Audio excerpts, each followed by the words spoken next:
അഖിലെ, good evening. ആദ്യമേ തന്നെ വളരെ സന്തോഷം ഈ ഇന്റർവ്യൂ സീരീസിലേക്ക് ഞങ്ങളെ ക്ഷണം സ്വീകരിച്ച് ഇതിൽ ഭാഗമായി തീരുവാൻ. ഭാഗ്യസ്മരണായ ഡോക്ടർ പൗലോസ് മാർ ഗ്രിഗോറിയോസ് തിരുമേനിയുടെ ജീവിതം, ദർശനം, ഇതൊക്കെയുമാണ് പ്രത്യേകിച്ചും അദ്ദേഹവുമായിട്ട് ബന്ധപ്പെട്ടിട്ടുള്ളവരെ ഒക്കെയും ഒന്ന് ഒരുമിച്ച് കൊണ്ടുവന്ന് ആ ജീവിതത്തെ ഒന്ന് സ്മരിക്കുവാനുള്ള ഒരു അവസരമായിട്ടാണ് ഈ ഇന്റർവ്യൂവിനെ കാണുന്നത്. തീർച്ചയായിട്ടും അങ്കിളിനോട് വളരെയധികം നന്ദിയുണ്ട് ഈ ഇന്റർവ്യൂയുടെ ക്ഷണം സ്വീകരിക്കുകയും ചെയ്തതിനാൽ. നമുക്ക് ഇന്റർവ്യൂ ആരംഭിക്കാം. ഞാൻ പിന്നെ എന്നെ ഇതിനെ ക്ഷണിച്ചതിലും എന്നെക്കൊണ്ട് ഇതിൻ്റെ ഒരു പാർട്ടാക്കിയതിനും വളരെ നന്ദി. ഞാൻ എഴുത്തുകാരനും പ്രാസംഗികനും ഒന്നുമല്ല. പിന്നെ തിരുവേനിയായിട്ട് ചെറുപ്പം മുതലേ മിസ്റ്റർ പോൾ വർഗീസ് ആയ കാലം മുതലേ അറിയും, ഒരുപാട് ഇടപെട്ടിട്ടുണ്ട്. ആദ്യമായി അങ്കിൾ പൗലോസ് മാർ ഗ്രിഗോറിയോസ് തിരുമേനി പോൾ വർഗീസ് ആയിട്ടാണ് കാണുന്നത്. അപ്പോൾ ആ ഒരു അനുഭവം എങ്ങനെയായിരുന്നു ആ ഒരു ഇന്ററാക്ഷൻ? 1950s, അതിൻ്റെ മിഡിൽ ഓഫ് 1950. അന്ന് ഞാൻ സ്കൂൾ ഫൈനലാണോ ഇന്റർമീഡിയറ്റ് ആണോ എന്ന് ഞാൻ ഓർക്കുന്നില്ല.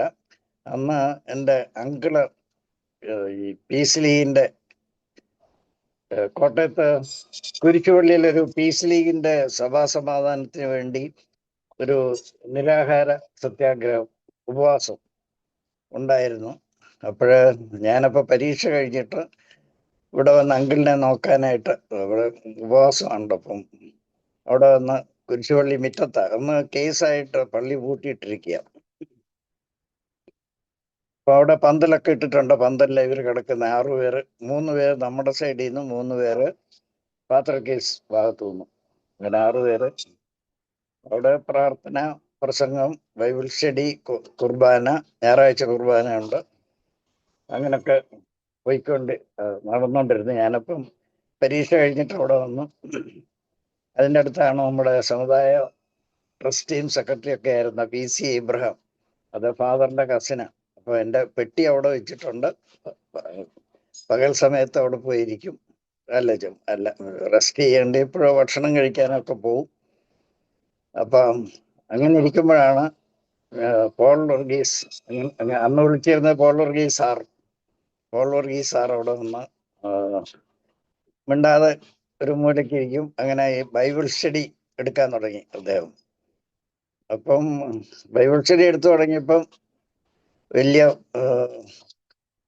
വളരെ ഭംഗിയായിട്ടാണ് അത് എടുക്കുന്നതെന്നും പുള്ളിക്ക് ബൈബിള് നല്ല അറിവുണ്ടെന്നുള്ളതും അത് കേൾക്കുന്നവർക്ക് മനസ്സിലായി തുടങ്ങി. ഒടുവിൽ അത് കുറേശ്ശെ ആള് കൂടി.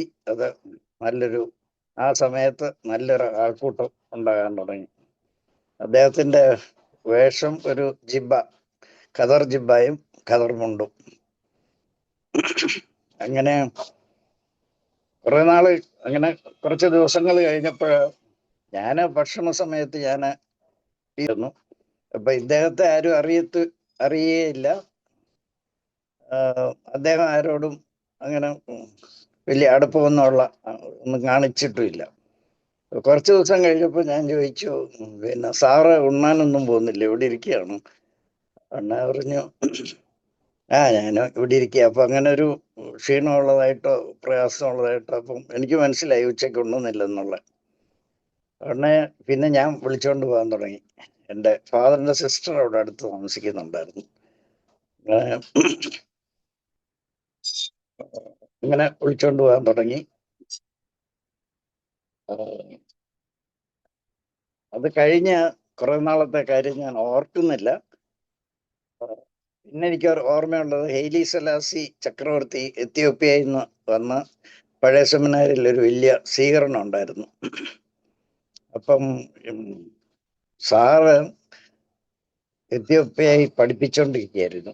അപ്പം അവധിക്ക് വന്നായിരുന്നു അന്നേരം. ഉടനെ സാറാണ് പ്രസംഗം ചക്രവർത്തിയെ കൊണ്ട് നടന്നതും ഒക്കെ. അത് കഴിഞ്ഞപ്പം ചക്രവർത്തിക്ക് ഇദ്ദേഹത്തെ പുള്ളിയുടെ സെക്രട്ടറി ആയിട്ട് എടുക്കാനായിട്ട് ചോദിച്ചു. അപ്പം ബാവയുടെ അനുവാദം വേണമെന്ന് പറഞ്ഞു. അപ്പം ഗീവർഗീസ് ദിയൻ ബാവയായിരുന്നു അന്ന്. അപ്പൊ അദ്ദേഹത്തോട് ചോദിച്ച് അനുവാദം മേടിച്ച്, അതും എനിക്ക് ഓർമ്മയുണ്ട്. സെമിനാരിയിലെ സ്വീകരണം അതുമൊക്കെ. പിന്നെ കുറച്ചു നാൾ എൻ്റെ വിചാരം അതിൻ്റെ ഇടയ്ക്കായിരിക്കും ഈ ആലുവ ഫെലോഷിപ്പ് ഹൗസിന്റെ സെക്രട്ടറി എം പമ്മനായിരുന്നു, ജോയിന്റ് സെക്രട്ടറി ഇദ്ദേഹമായിരുന്നു, ജോയിന്റ് സെക്രട്ടറി ആയിട്ട്. അപ്പൊ അവിടെ താമസിച്ച ഫെലോഷിപ്പ് ഹൗസ് എന്ന് പറഞ്ഞ അറിയുമോ? എന്തോ അച്ഛൻ കേട്ടിട്ടുണ്ടോ? കേട്ടിട്ടുണ്ട്. അത് എൻ്റെ അങ്കിളാണ് KC ചാക്കോ, അദ്ദേഹം തുടങ്ങിയതാ. അതിപ്പോഴും ഭംഗിയായിട്ട് നടക്കുന്നുണ്ട്.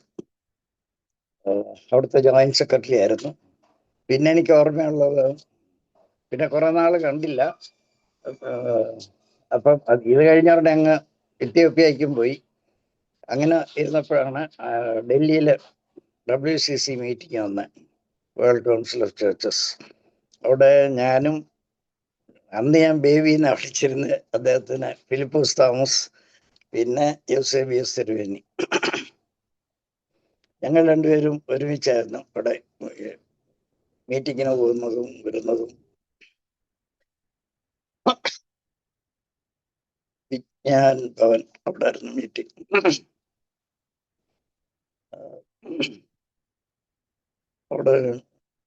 അവിടെ ഈ പിന്നെ അന്നേരത്തേക്ക് അച്ഛനായോ ചെമ്മാച്ചനാണോ എന്ന് ഞാൻ ഓർക്കുന്നില്ല, അച്ഛനായോ. അപ്പം ആദ്യമായിട്ട് ഞാൻ കാണുന്നത് ഇങ്ങനെ അവിടെ വലിയൊരു പ്രൊസഷൻ ഉണ്ടായിരുന്നു. അപ്പൊ നമ്മുടെ ഓർത്തഡോക്സ് വിഭാഗം പത്തനാപുരത്തെ ദീവന്യാസ്യോസ് തിരുമേനിയുടെ നേതൃത്വത്തിൽ നടന്നുപോയി. അക്കൂട്ടത്തിൽ ഈ പോൾ വർഗീസ്. അപ്പൊ ആദ്യമായിട്ട് ഞങ്ങൾ അച്ഛനായിട്ട് കാണുന്നത്.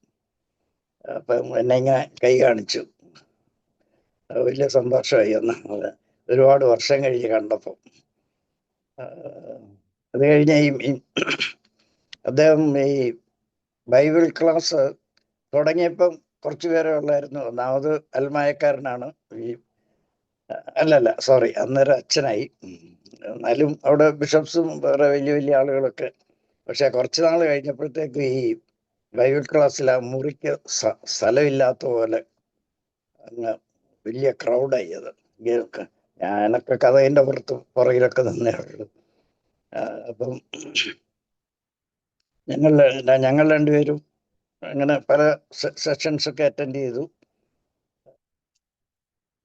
അത് കഴിഞ്ഞ് അദ്ദേഹം താമസിച്ചിരുന്നത് വലിയ ഹോട്ടൽ അശോക അവിടെ ആയിരുന്നു. സോറി, ഇന്ന് കാലത്തെ ചുമയുടെ സോറി. അപ്പം അന്നേരം ഡൽഹിയിൽ ഞാൻ എൻ്റെ ഫാദറിൻ്റെ സിസ്റ്ററിൻ്റെ കൂടെ ആയിരുന്നു. അപ്പം വീട്ടിൽ വന്ന് ഊണ് കഴിക്കുകയൊക്കെ ചെയ്തു.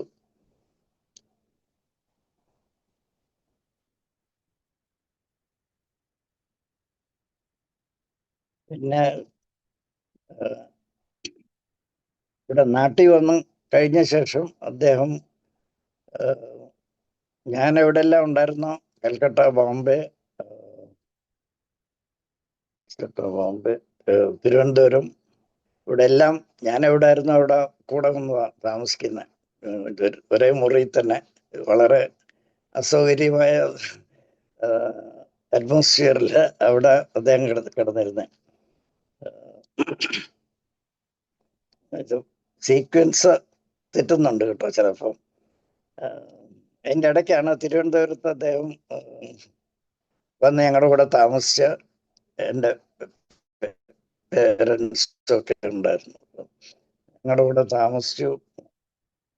അവിടെ YWCA സെക്രട്ടറീസ് കോൺഫറൻസ്, അതിൻ്റെ ബൈബിൾ സ്റ്റഡി എടുക്കാനായിട്ടാണ് അദ്ദേഹം വന്നത്. അപ്പൊ അവിടെ താമസിച്ച്, അപ്പം നമ്മുടെ ഇടയിൽ അത് പിന്നെ അൽമായക്കാരനായിരുന്നു കേട്ടോ, അച്ഛനാകുന്നതിന് മുമ്പുള്ള കാര്യം പറയാം.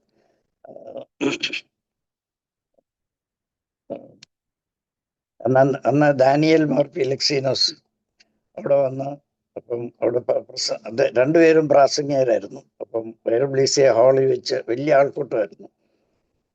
അപ്പൊ തിരുമേനിയുടെ പ്രസംഗത്തിൻ്റെ അകത്ത് തിരുമേനി അദ്ദേഹത്തെ ഇങ്ങനെ ഒരു അൽമായക്കാരൻ വന്ന് ബൈബിൾ പഠിപ്പിക്കുന്നുണ്ട്, അതൊരുമാതിരി സ്നബ് ചെയ്ത് സംസാരിച്ചു. അപ്പം അത് കഴിഞ്ഞ് പിന്നെ കൊള്ളൂർഗി സാറിന്റെ സമയം വന്നപ്പോൾ അദ്ദേഹം ഭയങ്കരമായിട്ട് അങ്ങ് തിരുവേനിയെ അറ്റാക്ക് ചെയ്തു. ഇത്രയും എന്നാ തിരുവേനി പ്രിൻസിപ്പലൊക്കെ ആയിരുന്നു വല്ല പത്തനംതിട്ട കോളേജിൽ പഠിപ്പിച്ചുകൊണ്ടിരുന്നത്. അപ്പം അല്ല, അന്ന് കോളേജില്ലെന്ന് തോന്നുന്നു, സ്കൂള്. പിന്നെ അപ്പം തിരുവേനിയെ വല്ലാതെ അങ്ങ് പറഞ്ഞു. അങ്ങനൊന്നും ഇപ്പോഴത്തെ കാലത്ത് തിരുവേനിമാരെ നമ്മൾ പറയും, പക്ഷെ അന്നത്തെ കാലത്ത് അത് അൺഇമാജിനബിൾ ആണ്. അത് കഴിഞ്ഞ് അതാ അദ്ദേഹത്തിന്റെ ഒരു ഇതാണ്, പെട്ടെന്ന് ദേഷ്യം വരും, പറയാനുള്ളത് പറയും, അതിനെ ആരാണേലും പറയും. അത് കഴിഞ്ഞ് ഒരുപാട് എഴുത്തുകളൊക്കെ ഗീവർഗീസ് ബാവായ്ക്ക് ചെന്നു.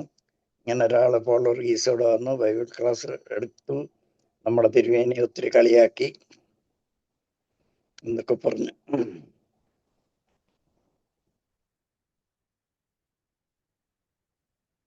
അത് പിന്നെ ഒരു എന്നാന്ന് പറയുന്ന കാർക്കശ്യക്കാരനാന്ന് വേണമെങ്കിൽ പിന്നെ അതിന്റെ ഒരു എക്സാമ്പിൾ അവിടെ കണ്ടത് അദ്ദേഹത്തിന് ദേഷ്യം വന്ന്. പിന്നെ എനിക്ക് ആ ദേഷ്യം വന്ന് കണ്ടത് ഇടയ്ക്ക് അങ്ങോട്ടും ഇങ്ങോട്ടൊക്കെ മാറിപ്പോകുന്നുണ്ട്. സെമിനാരിയില് പിന്നെ ഏഷ്യൻ ക്രിസ്ത്യൻ പീസ് കോൺഫറൻസ് നടന്നു. അപ്പം ഫോറിൻ ഡിഗ്നിറ്ററീസ് ഒക്കെ ഒരുപാടുണ്ടായിരുന്നു. അന്ന് പോളറീസ് അച്ഛന്. അപ്പം അദ്ദേഹത്തിന്റെ എളിമ കൊണ്ടാകാം അദ്ദേഹം വീട്ടിൽ വന്ന്, തമ്പി ഞാനിങ്ങനെ കോൺഫറൻസ് വരുന്നുണ്ട്, അപ്പൊ തമ്പി എൻ്റെ കൂടെ നിൽക്കണം, അവിടെ താമസിക്കണം. തമ്പി എന്ന് പറഞ്ഞ എൻ്റെ പേരാ എന്ന് പറഞ്ഞ ഞാൻ വീട്ടിലില്ലായിരുന്നു, വീട്ടിൽ പറഞ്ഞേച്ചു പോയി. ഞാൻ പിന്നെ കഴിഞ്ഞ് അദ്ദേഹത്തിന്റെ കൂടെ ഏഷ്യൻ ക്രിസ്ത്യൻ പീസ് കോൺഫറൻസ് ഒരാഴ്ചയോളം ഉണ്ടായിരുന്നു. ഭയങ്കര കോട്ടയം ഇളക്കി മറിച്ചൊരു സംഭവമായിരുന്നു അത്. പിന്നെ അന്ന് സ്ട്രീറ്റിൽ കൂടെ വലിയ പ്രൊസഷനും അതും ഇതും ഒക്കെ നടന്നു. അപ്പൊ ആ കോൺഫറൻസിന്റെ ഇടയ്ക്കൊരു സെഷൻ്റെ അകത്ത് ഈ അവിടെ ഈസ്റ്റും വെസ്റ്റും കൂടെയുള്ള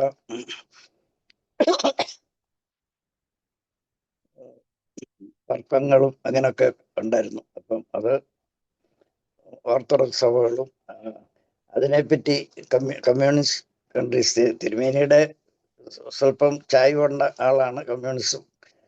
അപ്പം തിരുവേനിയും അവിടെ സെമിനാരി പുറത്ത് നിന്ന് നിൽക്കുമ്പോഴാണ് അകത്ത് വലിയ ബഹളം നടക്കുന്നത്. അപ്പൊ എന്നോട് പറഞ്ഞ എന്തോ നോക്കിച്ചു വരാൻ പറഞ്ഞു. അത് വന്നപ്പം ഞാൻ പറഞ്ഞിങ്ങനെ രണ്ടു കൂട്ടരും കൂടെ അങ്ങോട്ടും ഇങ്ങോട്ടും. എന്നെ പറഞ്ഞ് ഞാനവിടെ പോവുകയാണെങ്കിൽ ഞാൻ ഹോസ്റ്റായിട്ടിരിക്കുമ്പം, ഇവിടുത്തെ നടത്തിപ്പുകാരനായിട്ടിരിക്കുമ്പം അത് ഞാൻ ചെന്ന് പറഞ്ഞാൽ അത് ശരിയാകത്തില്ല, അതുകൊണ്ട് ഞാൻ പോകുന്നില്ല. പക്ഷെ അദ്ദേഹം പോയില്ല. ഭയങ്കര ദേഷ്യമായിരുന്നു. അല്ല, അദ്ദേഹത്തിന് അത് എടുക്കുന്ന തീരുമാനങ്ങൾ ശരിയാണെന്ന് തോന്നിയാൽ അത് ഏതറ്റം വരെ പോയി അത് ചെയ്യും.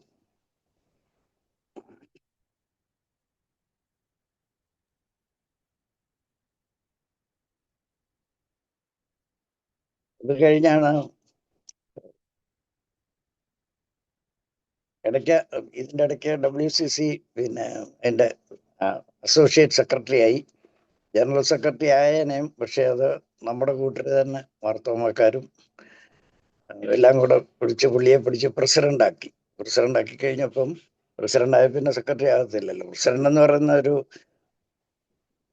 ഒരു പേരിന് മാത്രമുള്ള ഒരു അലങ്കാരിക ഇതാ. സെക്രട്ടറിയാണ് പവർഫുൾ. അപ്പം തിരുമേനി തന്നെ എന്നോട് പറഞ്ഞിട്ടുണ്ട്, നമ്മുടെ മലയാളീസ് തന്നെ അവിടെ ചിലരുടെ പേരുകളുണ്ട്, ഞാൻ പറയുന്നില്ല, അത് ഞാൻ ആകാതിരിക്കാനായിട്ട് ചെയ്തതാണ്. അത് കഴിഞ്ഞ് അദ്ദേഹം നാട്ടിൽ വന്നു. അപ്പം ഇതിൻ്റെ പ്രിൻസിപ്പലായിട്ട്, പഴയ സെമിനാരിയുടെ പ്രിൻസിപ്പലായിട്ട് തിയോളജിക്കൽ സെമിനാരിയുടെ ചാർജ് എടുത്തു. ആ ദിവസം തന്നെ ഞാൻ പോയി കണ്ടു. ഞാനും എൻ്റെ ഫാദറും ഉണ്ടായിരുന്നു. അപ്പോഴത്തേക്ക് ഞാൻ ഇതൊക്കെ കഴിഞ്ഞ് നാട്ടിൽ വന്നായിരുന്നു. അന്ന് അദ്ദേഹത്തിൻ്റെ ഒരു ചെറിയ വെള്ള ലെഫ്റ്റ് ഹാൻഡ് ഡ്രൈവ് കാറുണ്ടായിരുന്നു. അത് എയർപോർട്ടാണോ സീ പോർട്ടാണോ എന്ന് ഞാൻ ഓർക്കുന്നില്ല. പക്ഷെ ഞങ്ങൾ പോയി കാർ എടുക്കാൻ ഞാനും കൂടെ പോയത്. പിന്നെ കുറെ നാൾ കഴിഞ്ഞാൽ കാറിന് വലിയൊരു ആക്സിഡന്റ് ഉണ്ടായി. അദ്ദേഹത്തിന്റെ കയ്യോ കാലോ ഒക്കെ ഒടിഞ്ഞ കുറെ നാൾ ആശുപത്രി കിടന്നു. അന്ന് ആ ലെഫ്റ്റ് ഹാൻഡ് ഡ്രൈവ് നാട്ടിൽ പറ്റിയതല്ലെന്നും പറഞ്ഞ കാറ് വിറ്റു.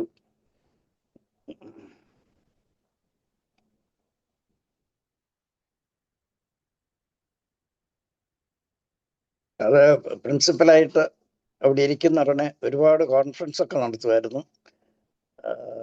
ഇന്റർനാഷണൽ തന്നെ 2-3 കോൺഫറൻസ് നടത്തി. അതിനെല്ലാം അദ്ദേഹം എന്നെ കൂടെ കൂട്ടുമായിരുന്നു. അന്ന് ഞാൻ കങ്ങഴ ഹോസ്പിറ്റലിലാണ് താമസിച്ചിരുന്നത്. എൻ്റെ വൈഫ് അവിടെ ഡോക്ടറായിരുന്നു. അപ്പം ഇത് കോൺഫറൻസിന്റെ കാര്യമായതുകൊണ്ട് രാത്രിയൊക്കെ ഒരുപാട് ഇരുട്ടുമായിരുന്നു. അപ്പൊ ഞാൻ ഇടയ്ക്ക് ചോദിക്കും, എൻ്റെ പിള്ളേരൊന്ന് കൊച്ചു ക്ലാസ്സിൽ പഠിക്കുക, ഞാൻ പോട്ടെന്ന. പക്ഷെ വിടത്തില്ല. മുള്ളി അറിഞ്ഞില്ലല്ലോ തമ്പി, ഒരാഴ്ചത്തെ കാര്യമല്ലേ ഉള്ളെന്ന് പറഞ്ഞു. പിന്നെ അന്ന് ആ ഒരാഴ്ച ഇത്തിരി ലേറ്റായിട്ടാണ് വീട്ടിൽ പോയിക്കൊണ്ടിരുന്നത്. അതിൻ്റെ ഇടയ്ക്ക് പറഞ്ഞോട്ടെ, ഈ പിള്ളേരെന്ന് പറഞ്ഞാൽ പുള്ളിക്ക് വലിയ ജീവന. അത് നമ്മള് എത്ര സീരിയസ് മീറ്റിംഗ് ഒക്കെ പറഞ്ഞുകൊണ്ടിരിക്കുകയാണേലും പിള്ളേർ വന്ന് ചിരിച്ചു കഴിഞ്ഞാൽ അന്നേരം ഇതെല്ലാം വിടും. കോൺഫറൻസും വിടും, കൂടെ വലിയ ആളുകളായിരിക്കും നിൽക്കുന്നത്, അതൊക്കെ കളയും. അത് എനിക്ക് പലപ്പോഴും തോന്നിയിട്ടുണ്ട്. പുള്ളി പിന്നെ പിള്ളേരുടെ കൂടെയുള്ള കളിയാ വലിയ രസമായിരുന്നു.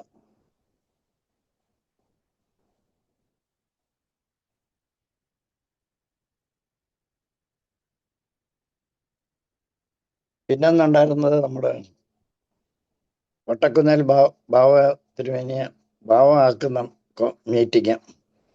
അതും അദ്ദേഹം എന്നെ ഫോണിലൊന്നും വിളിച്ചിട്ട് കിട്ടാഞ്ഞിട്ട് കാറേൽ തന്നെ വീട്ടിൽ വന്ന് തമ്പി വന്ന ഉടനെ വരാൻ പറയണം. ഇങ്ങനെ അന്നപ്പം വളരെ സീക്രട്ടായിട്ടാണ് വെച്ചിരുന്നത്. അവരുടെ ഈ കേസിന്റെ ഇത് കാരണം അവർ കേസ് കൊടുക്കും, അതുകൊണ്ട് ഇത് പുറത്തറിയിക്കരുതെന്നും പറഞ്ഞ പിന്നെ ഞാനും കൂടെ പോയായിരുന്നു. അതിലൊക്കെ സംബന്ധിച്ച് അദ്ദേഹത്തെ സഹായിക്കാനുള്ള ഇത് കിട്ടി.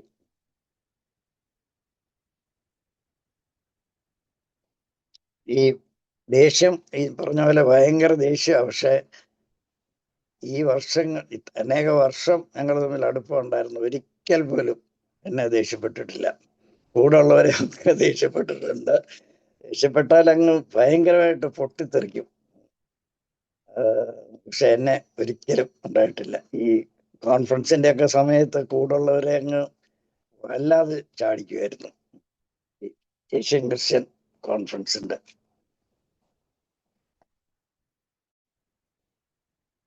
ഈ മലയാള മനോരമ KM മാത്യുവായിട്ട് അത്ര വലിയ അടുപ്പമുണ്ടെന്ന് എനിക്ക് തോന്നുന്നില്ല. പക്ഷെ KM ചെറിയാനുമായിട്ട് അടുപ്പമായിരുന്നു. ഈ എലക്ട് ചെയ്ത് കഴിഞ്ഞ തിരുവേനി ആക്കാതിരുന്നപ്പം അദ്ദേഹത്തിന് KM ചെറിയാന് വലിയ വിഷമായിരുന്നു. ഒസാദ്യസ് അല്ല, MR അച്ഛനെയും പോളറീസ് അച്ഛനെയും കൊടുക്കാതെ മാറ്റി നിർത്തിയത്. പക്ഷെ സിനഡിന്റെ ഒരു ഇതായിരുന്നു അത്. വലിയ പ്രയാസം ഉണ്ടാക്കിയൊരു കാര്യമാണ്. ഒരിക്കല് മാനേജിങ് കമ്മിറ്റി കൂടിക്കൊണ്ടിരുന്നപ്പോൾ ഈ ഇഷ്യൂ അവിടെ വന്നപ്പം ഞാനും ഉണ്ടായിരുന്നു. മീറ്റിംഗ് കഴിഞ്ഞ് ഇങ്ങോട്ട് ഇറങ്ങിയപ്പം നമ്മുടെ മാത്യൂസ് ദ്വിതീയൻ, അന്ന് കൂറിലോസ് തിരുവേനി കൊല്ലം, അദ്ദേഹം വന്ന് കാറെ കയറി. അപ്പം ഉണ്ണിച്ചാൻ KM ചെറിയാൻ ചോദിച്ചു, തിരുവേനി എവിടെ പോവാൻ? എനിക്ക് അത്യാവശ്യമായിട്ട് കൊല്ലത്ത് ചെന്നിട്ട് അത്യാവശ്യം ഉള്ളതുകൊണ്ട് പോവാം. തിരുവേനി ഇത്രയും വലിയൊരു ഇമ്പോർട്ടൻ്റ് ഇഷ്യൂ അവിടെ നടക്കുകയാണ്, ഒരു 2 പേരെ എലക്ട് ചെയ്ത് കൊടുക്കുന്നില്ല, അതിനെപ്പറ്റിയുള്ള ഡിസ്കഷൻ നടക്കുമ്പോൾ നിങ്ങളൊക്കെ ഇങ്ങനെ എന്നും പറഞ്ഞു വളരെ ക്ഷുഭിതനായിട്ട് പറഞ്ഞു. നിങ്ങൾ ഇതൊരു ഇത്ര നിസ്സാരമാണോ ഈ കാര്യം എന്നും പറഞ്ഞ. ഏതായാലും അത് പിന്നെ അന്ന് കേട്ടിരുന്നത് ഡാനിയൽ ഫിലിക്സീനോസ് ആണ് വലിയ എതിരുന്ന. പക്ഷെ തിരുവേനി അങ്ങനെ വന്ന സുഖമില്ലാതെ കിടന്നപ്പം ഞാൻ ചോദിച്ചു, ഞങ്ങൾ അടുപ്പമായിരുന്നു, എന്നെ കെട്ടിച്ചത് തിരുവേനിയും എമ്മി ജോർജച്ചനും കൂടെ. അപ്പം ഞാൻ പറഞ്ഞു ഇങ്ങനെ തിരുവേനിയെ പറ്റിയാ പറയുന്നത്. എന്താ പറയുക, എനിക്ക് ആദ്യമൊക്കെ വഴക്കായിരുന്നു. പിന്നെ പുള്ളിയുടെ വിശ്വാസം തനി ഓർത്തഡോക്സ് വിശ്വാസമാണ്, എനിക്ക് ഒരു വഴക്കുമില്ല. പിന്നെ അത് കഴിഞ്ഞ ഒരു വളരെ സ്നേഹമായിരുന്നു. 8 or 10 വർഷം കഴിഞ്ഞ ശേഷം അദ്ദേഹത്തെ പിന്നെ ബിഷപ്പാക്കുകയും ചെയ്തു. കേഞ്ചറിയാന്റെ ഒരു തമാശ പറഞ്ഞാലും, അവിടെ കേഞ്ചറിയാന്റെ അടുത്ത് ഒരുപാട് പേര് വന്ന് വർത്തമാനം പറഞ്ഞുകൊണ്ടിരിക്കും. അപ്പം എൻ്റെ ഓഫീസ് അതിൻ്റെ അടുത്താ. ഞാൻ മിക്കവാറും അവിടെ പോവുകയും സംസാരിക്കുകയും ചെയ്യുമായിരുന്നു. അപ്പൊ നമ്മൾ സഭാ നേതാവ് അവിടെ വന്ന് വെച്ച് പറഞ്ഞു, ഈ പോളറീസ് അച്ഛൻ പ്രിൻസിപ്പൽ അല്ലേ, ഇവിടെ ഇരിക്കത്തേ ഇല്ലല്ലോ. ഈ പുള്ളി ഇങ്ങനെ എപ്പോഴും യാത്രയാ, അവിടെ പോകുന്നു ഇവിടെ പോകുന്നു ഇറ്റലി പോകുന്നു എന്ന് പറഞ്ഞപ്പോ ഉണ്ണുണ്ണിച്ചാൻ ചോദിച്ചു, പറഞ്ഞു കഴിഞ്ഞോ എന്ന് ചോദിച്ചു. അത് ഒരു 10 സെന്റിന്റെ അകത്ത് നല്ല വാഴ വെച്ചിച്ച്, വാഴത്തോപ്പ്, അതിൻ്റെ അകത്ത് ഒരു കൊമ്പനാനെ കൊണ്ടുവന്ന് അഴിച്ചങ്ങ് വിടുക, എന്തോ പറ്റുമെന്ന് ചോദിച്ചുകൊണ്ട് ഞാനും ഉണ്ട്, ആ പുള്ളിയുണ്ടോ കേൾക്കുന്നത്. പുള്ളി പറഞ്ഞു, അതാ വാഴ മുഴുവൻ ചവിട്ടി നശിപ്പിച്ച് അതുണ്ടാകും സെമിനാരിക്ക്, അദ്ദേഹത്തെ ഇവിടെ നിന്നും പോകരുത്, ഇവിടെ ഇരിക്കണം എന്ന് പറഞ്ഞാൽ. പുള്ളി ഇന്റർനാഷണൽ ഫിഗറാ, പുള്ളി പോട്ടെ, പുള്ളി ചുമ്മാ നടക്കട്ടെ, വല്ലപ്പോഴും ഇവിടെ വന്നേച്ച് പിള്ളേർക്ക് വല്ലതും പറഞ്ഞു കൊടുത്തോട്ടെ. അല്ല അത്രയ്ക്ക് അങ്ങനെ അതൊരു തമാശയായിട്ട് എനിക്ക് തോന്നി. പിന്നെ കാര്യമാണ്, തമാശയായിട്ട് തോന്നി. അന്നൊക്കെ കോട്ടയത്തോ അതിന് പരിസരത്തോ എവിടെയും അദ്ദേഹത്തിന്റെ പ്രസംഗം ഉണ്ടെന്നുണ്ടെങ്കിൽ KM ചെറിയാൻ പോയിരിക്കും. അത്രയ്ക്ക് ഇഷ്ടമായിരുന്നു അദ്ദേഹത്തിന്റെ പ്രസംഗങ്ങൾ. അദ്ദേഹം പോകുമ്പോ ഞാനും കയറിയിരിക്കും കാറിൽ. അങ്ങനെ ഒരുപാട് പ്രസംഗം കേട്ടിട്ടുണ്ട്.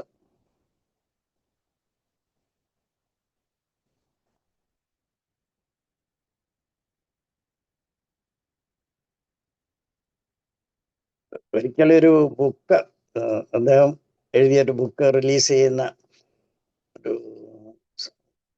സംഭവം ഉണ്ടായിരുന്നു. അല്ല, അങ്ങനെ ഒരു ബുക്ക് റിലീസ് ചെയ്യായിരുന്നു. അപ്പം അത് കഴിഞ്ഞൊരു ദിവസം ഞാൻ ചോദിച്ചു, ഈ ബുക്ക് എവിടാ കിട്ടുന്നതെന്ന് ചോദിച്ചു. ഉടനെ ചോദിച്ചത്, എന്തിനാ, ആർക്ക് വായിക്കാനാന്ന് ചോദിച്ചു. ഞാൻ പറഞ്ഞു, എനിക്കാണെന്ന് പറഞ്ഞു. അപ്പൊ പുള്ളി കൈ കാണിച്ചു പറഞ്ഞു, ഒന്നും മനസ്സിലാകത്തില്ല, മേടിക്കണ്ട, ഒന്നും നമുക്ക് മനസ്സിലാകുന്നില്ല. അതുപോലെ ഈ ഒരു മീറ്റിംഗ് പുള്ളി പറഞ്ഞതാണ്. നമ്മുടെ 2-3 തിരുവേനിമാരുണ്ടായിരുന്നു സോഫിയ സെന്ററിൽ. മീറ്റിംഗ് കഴിഞ്ഞ് അങ്ങോട്ട് ഇറങ്ങിയ ഉടനെ പുള്ളിയുടെ ചിന്തയും നമ്മുടെ മറ്റുള്ളവരുടെ ചിന്തയായിട്ട് അടുക്കത്തില്ല. അപ്പം അന്ന് തിരുവേനി പറഞ്ഞതാ, ഇപ്പൊ ഞാൻ പറഞ്ഞതൊന്നും അവരെന്നോട് യോജിക്കുന്നില്ല, അവർക്ക് മനസ്സിലായിട്ടില്ല എന്താ പറയുന്നതെന്ന്. 10 കൊല്ലം കഴിയുന്ന ഉടനെ ഇപ്പം ഞാൻ പറഞ്ഞത് ശരിയാണെന്നുള്ളത് അന്ന് സമ്മതിക്കും. അതാണ് പുള്ളിയുടെ. അതുപോലെ അദ്ദേഹത്തിന്റെ ചിന്തകളൊക്കെ അനേക വർഷങ്ങൾ മുമ്പോട്ടാ. നമ്മള് ഇപ്പൊ അതൊരു എനിക്ക് പറഞ്ഞതാ.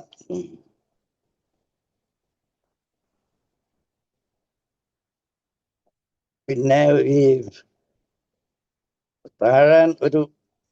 താഴ്ന്നു കൊടുക്കാൻ ഒരു മടിയില്ലെന്ന് എനിക്ക് തോന്നിയ ഒരു സംഭവം, ഫിലിപ്പോസ് തോമസ് അച്ഛനുണ്ട്, കൽക്കട്ട ബിഷപ്സ് കോളേജിൽ പഠിക്കുന്നവരുടെ ഇവിടെ നാട്ടിലായിരുന്നപ്പോൾ തിരുമേനി എന്തോ അദ്ദേഹത്തെ കളിയാക്കി, ഒരു കഴിവില്ലാത്തവനാണെന്നുള്ളൊരു വിചാരം ഉണ്ടായിരുന്നു. അപ്പൊ അങ്ങനെ എന്തോ സൂചിപ്പിക്കുകയും ചെയ്തു. അവർ തമ്മിൽ സ്വല്പം അകന്നിരിക്കുകയായിരുന്നു. പക്ഷെ പ്രിൻസിപ്പലായിട്ട് സ്ഥാനമേറ്റപ്പോൾ ഈ ഹിസ്റ്ററി പഠിപ്പിക്കാനായിട്ട് അവിടെ ആളില്ലാതായി.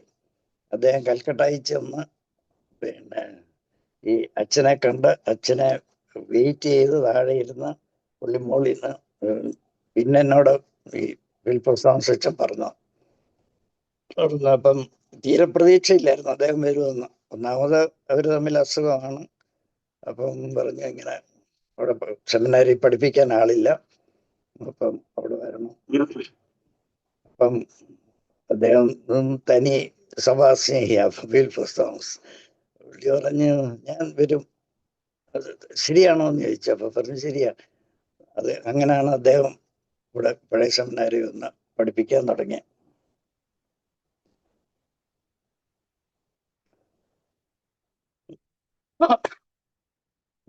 പിന്നെ ജൂനിയർ ചേംബർ എന്നും പറഞ്ഞൊരു ലയൺസ് ക്ലബ്ബ് പോലെ GCs ഒരു ഇന്റർനാഷണൽ ഇതുണ്ട്. അപ്പം കോട്ടയത്ത് ഞാൻ വന്ന ഉടനെ അതിൽ ചേർന്ന് അതിൽ ആക്റ്റീവ് ആയിരുന്നു. ഉടനെ ഒരിക്കലൊരു ഇന്റർനാഷണൽ ഡേ, ഇന്റർനാഷണൽ എന്താന്ന് ഞാൻ ഓർക്കുന്നില്ല, ഒരു ഡിന്നറും ഒരു ഇത് മീറ്റിംഗ് ഒക്കെ ഉണ്ടായിരുന്നു മാമാപ്പുഴ ഹാളിൽ. ഉടനെ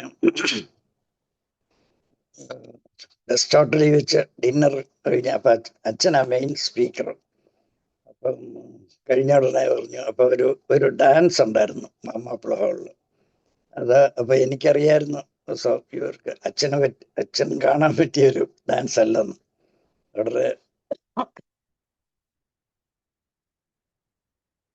അപ്പൊ ഇത് കഴിഞ്ഞ ഉടനെ തമ്പി നോക്കുന്ന അങ്ങോട്ട് പോ, അവിടെ പരിപാടി ഉണ്ടല്ലോ.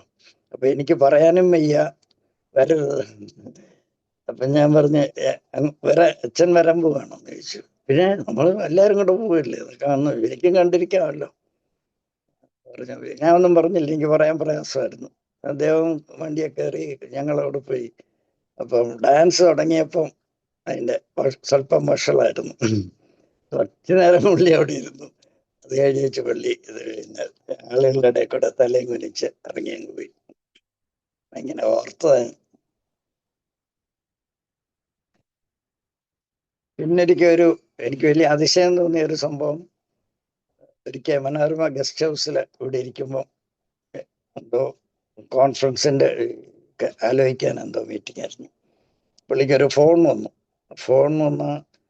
അപ്പം പുള്ളി കുറെ നേരം, അന്ന് മൊബൈലൊന്നും അല്ല, ഗസ്റ്റ് ഹൗസിലെ ഫോണാണ്, കുറെ നേരം വർത്താനം പറഞ്ഞു.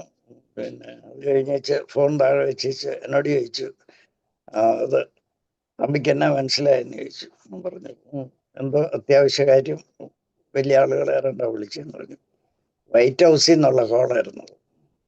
ഒരു മനോരമ ചോദിച്ച് ഇദ്ദേഹത്തിൻ്റെ എവിടാന്ന് കണ്ടുപിടിച്ച് വൈറ്റ് ഹൗസിൽ നിന്ന് അമേരിക്കൻ പ്രസിഡന്റ് അവിടെ എന്തോ ലോകരാഷ്ട്രങ്ങളിലെ നേതാക്കന്മാരുടെ കൂടെ റിലീജിയസ് ലീഡേഴ്സിനെ കൂടെ വിളിച്ചൊരു മീറ്റിംഗ് ആയിരുന്നു. അതിന് അദ്ദേഹത്തെ ക്ഷണിച്ചതാ. എന്ത് വലിയ ആളാ, വൈറ്റ് ഹൗസിൽ നിന്ന് ഒരാൾ നമ്മളെ വിളിക്കാന്ന് പറഞ്ഞു.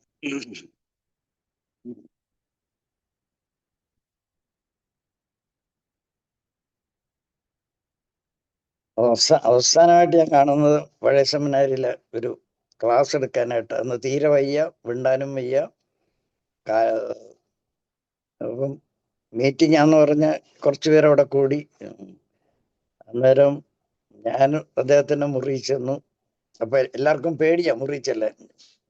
ദേഷ്യപ്പെട്ടാൽ ആ ദിവസം പോകും, പിന്നെ തിരുവേനിയുടെ ഒരു ശാപമാണല്ലോ എന്ന് വിചാരിക്കും. ഞാൻ കയറിപ്പോയി. അപ്പം തീരെ വയ്യ. ഞാൻ പറഞ്ഞു തിരുവേനി എടുക്കുന്നില്ലായിരിക്കുമല്ലോ ക്ലാസ്.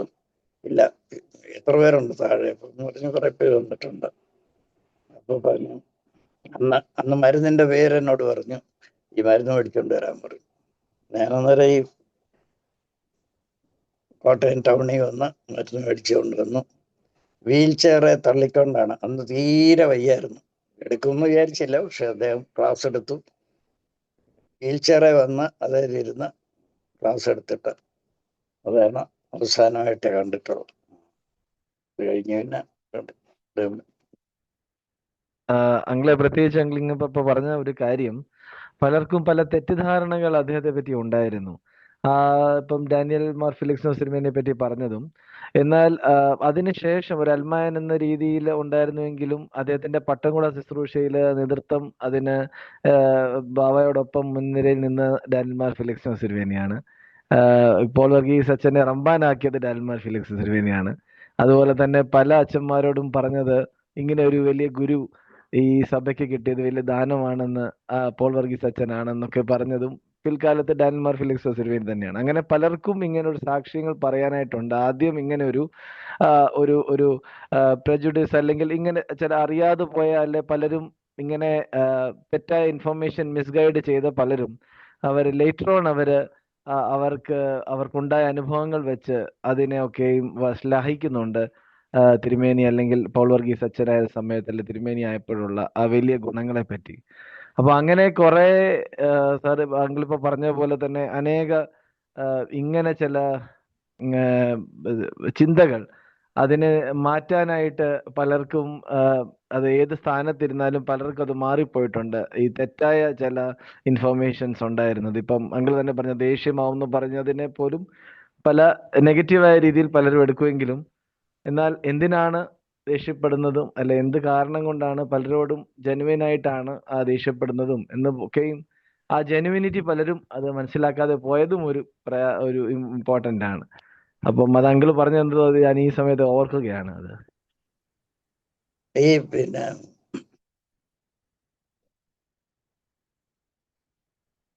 ദേഷ്യപ്പെടുന്നതിന്റെ ഒരു കാരണം എനിക്ക് തോന്നുന്നത്, നേരത്തെ പറഞ്ഞില്ലേ, നമ്മളും തിരുവേനിയായിട്ടുള്ള തിങ്കിങ്ങില് ഒരു ഗ്യാപ്പ് ഉണ്ട്. ഒരു 10 വർഷത്തെ തിരുവേനി തന്നെ പറഞ്ഞല്ലോ, ഞാനിത് 10 വർഷം മുമ്പ് മനസ്സിലാക്കിയതാണ്. അത് ഇപ്പം നമ്മുടെ തിരുവേനിമാർ ഇപ്പം മനസ്സിലാക്കിയത്. അപ്പൊ അത് തിരുവേനിക്ക് ഇത്രയും വലിയ മഹാൻ, അദ്ദേഹത്തിന്റെ തലയ്ക്കകത്ത് എന്തൊക്കെയാന്ന് പറയുമ്പോൾ എത്ര ലാംഗ്വേജസ് അറിയായിരുന്നു, എല്ലാ ലാംഗ്വേജും അറിയാം. അപ്പം അത് അദ്ദേഹത്തിന്റെ ചിന്തക്കൊപ്പം വരാതാകുമ്പോൾ ഒത്തിരി ചിന്തിക്കുന്ന ആളല്ലേ, അപ്പം നാച്ചുറലി ദേഷ്യം വരും.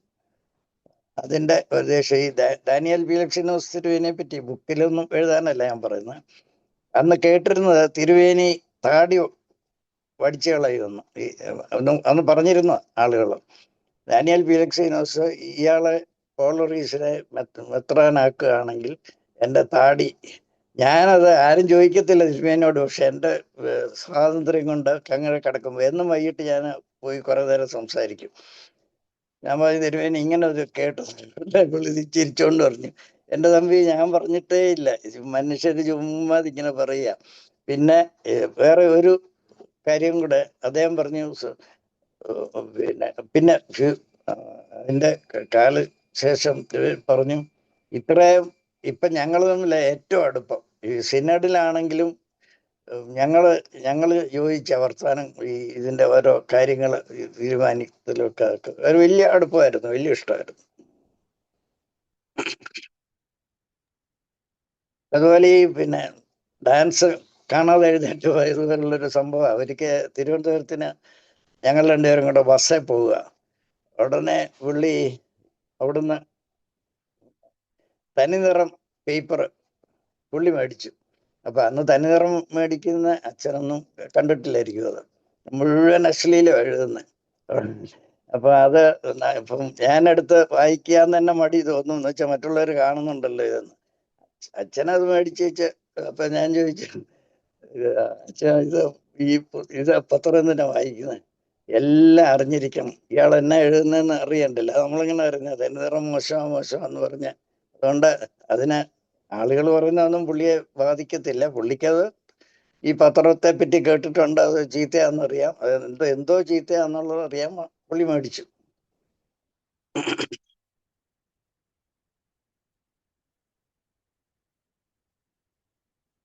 അന്ന് ഈ പിന്നെ ACPC നടന്നുകൊണ്ടിരുന്നപ്പോഴൊക്കെ ഞങ്ങൾക്ക് വലിയ ആഗ്രഹമായിരുന്നു അദ്ദേഹം ഒരു മെത്രാന്റെ വേഷത്തിൽ അവിടെ നടന്നിരുന്നെങ്കിലും.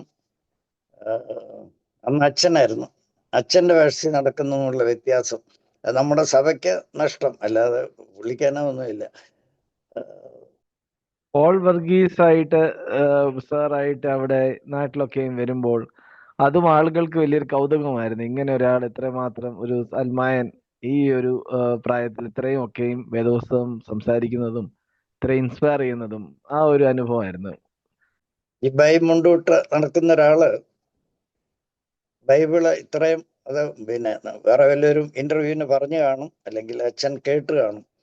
ഈ ഒരിക്കലെ ഗീവർഗീസ് സ്തുതിയനോട് ഇങ്ങനെ ഓരോരുത്തരെയും ചീത്ത പറഞ്ഞ് പുള്ളി അങ്ങ് വഷളാക്കി വെച്ചിരിക്കുകയായിരുന്നു. അപ്പോഴ് അപ്പം ബാബ ഒരു സമയം കൊടുത്തേച്ച് കേട്ടിട്ടുണ്ടോ അത്? അവിടെ വന്ന് നിലത്ത് ഇരുത്തി കേട്ടിട്ടുണ്ട്. അതെ, അതെ, ക്വസ്റ്റ്യൻസ് അതെ. ചോദിക്കും. പുള്ളി അതെ. പറഞ്ഞ ആൻസേഴ്സ് എല്ലാം ശരിക്കും പറഞ്ഞു. അത് പറഞ്ഞു. അത് കഴിഞ്ഞ പുള്ളി പട്ടം കൊടുക്കാൻ തന്നെ അനുവാദം കൊടുത്ത.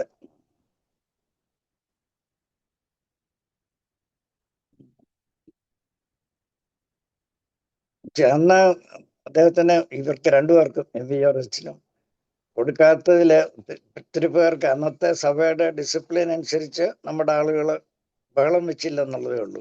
ഇപ്പോഴെങ്ങാണെന്നുണ്ടെങ്കിൽ അതൊരിക്കലും കൊടുത്തേ ഒക്കത്തുള്ളൂ. അന്ന് സിനഡ് ആയപ്പോൾ നമ്മൾ അനുസരിക്കുക.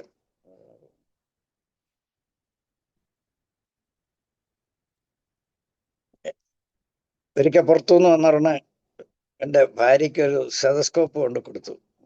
അന്നത്തെ കാലത്ത് ഈ ഫോറിൻ സ്റ്റെതസ്കോപ്പാണ് കേൾപ്പെട്ടത്. ഇവിടെയൊക്കെ കിട്ടുന്ന എല്ലാം മോശമാണ്. ഈ വേദശാസ്ത്രമല്ലാത്തതായ പല ടോപ്പിക്സും അദ്ദേഹം അങ്കിളിനോട് സംസാരിക്കുകയും അങ്ങനെയുള്ള എൻഗേജ്മെന്റ്സ് ഒക്കെ ഓർക്കുന്നുണ്ടോ? സൈക്കോളജി പരമായും അല്ലെങ്കിൽ ലോകത്തിന്റെ പല വലിയ വലിയ ചർച്ചകളിലൊക്കെ ഏർപ്പെടുന്നത്, അത് നാട്ടിൽ വന്ന് പ്രസംഗിക്കുന്നതൊക്കെ. പക്ഷെ ഇങ്ങനെയുള്ള ഇപ്പൊ വൈറ്റ് ഹൗസിൽ നിന്ന് ഫോൺ വന്നെന്ന് പറഞ്ഞാൽ അതുപോലെ പല കാര്യങ്ങൾ നടന്നിട്ടുണ്ട്. നമ്മളൊന്നും പിന്നെ വല്ല വർത്തമാനത്തിനെങ്ങാനും നമ്മൾ അറിയുന്നതല്ലാതെ അതിനൊരു പബ്ലിസിറ്റി അങ്ങനെ കേട്ടിട്ടില്ല. പക്ഷെ അത്രയും വലിയ മഹാനായിരുന്നെന്നുള്ളത് ചുരുക്കം പേര് അറിയുന്നുള്ളു. അത്രയും വലിയ ആളാണ്. ഒരു അദ്ദേഹത്തിന്റെ ജീവിതത്തിൽ നിന്ന് സാർ നമുക്ക് ഇന്ന് കൺക്ലൂഡ് ചെയ്യാം. അദ്ദേഹത്തിന്റെ ജീവിതത്തിൽ നിന്ന് നമുക്ക് 3 കാര്യങ്ങൾ, ഇത്തിരി ഉണ്ടെങ്കിലും ഏതെങ്കിലും 3 കാര്യങ്ങൾ ഈ തലമുറയ്ക്ക് അനുഗ്രഹമായി പഠിക്കുവാനായിട്ടുണ്ടെങ്കിൽ അത് ഒന്ന് ഷെയർ ചെയ്യാമോ? അത് ഇപ്പം തിരുവനന്തപുരത്ത് വൈരബ്ലീസിയെ നമ്മുടെ ഒരു മെത്രാന് എതിരെ ആയിട്ട് പബ്ലിക്കായിട്ട് അത്രയും ഒച്ച വെച്ചപ്പം അതൊരു കാര്യം. അദ്ദേഹത്തിന് ശരിയെന്ന് തോന്നുന്ന കാര്യം അദ്ദേഹം എവിടാണേലും പറയും, ആരോടാണേലും പറയും. ഒന്ന് പിന്നെ ഈ പിള്ളേരോടുള്ള ഇഷ്ടം, ശിശുക്കളോടുള്ള കർത്താവിന്റെ സ്നേഹം, അത്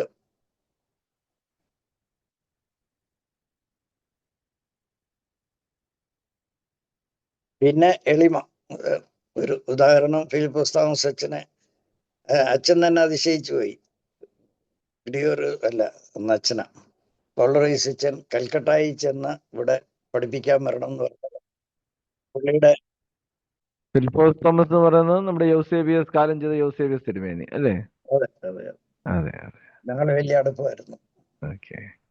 തീർച്ചയായിട്ടും തിരുമേനിയുടെ ജീവിതത്തെ കൂടുതൽ അടുത്തറിയാനും ആ ജീവിതത്തിലൂടെ അനേക പാഠങ്ങൾ പഠിക്കുവാനും ഈ തലമുറയ്ക്ക് ഇങ്ങനെ ഒരു വലിയ ഒരു ഐക്കോൺ ഓഫ് ക്രിസ്ത്യൻ ചർച്ചായി മാറിയ ഗ്രിഗോറിയോസ് തിരുമേനി ഇനിയും തലമുറകൾ അങ്ങനെ ഒരു വലിയ ഒരു വ്യക്തി അല്ലെ ഒരു മനുഷ്യൻ ഉണ്ടാവുക എന്ന് തന്നെ സംശയമാണ്. അതുകൊണ്ട് തീർച്ചയായിട്ടും ഇങ്ങനെ ഒരു തിരുമേനിയെ ഓർക്കുമ്പോൾ തീർച്ചയായിട്ടും നമുക്ക് എല്ലാവർക്കും ഒരു ഇൻസ്പിറേഷൻ ആവാൻ അങ്കിൾ തന്നിട്ടുള്ള നല്ല ഒരു ഇൻസൈറ്റ്സിനെ പ്രത്യേകം ഈ സമയത്ത് ഓർത്ത് ദൈവത്തെ സ്തുതിക്കുന്നു. Once again thank you so much for your very valuable thoughts. അല്ല, അച്ഛൻ പറഞ്ഞ നല്ല വാക്കുകൾക്ക് വേണ്ടി നന്ദി.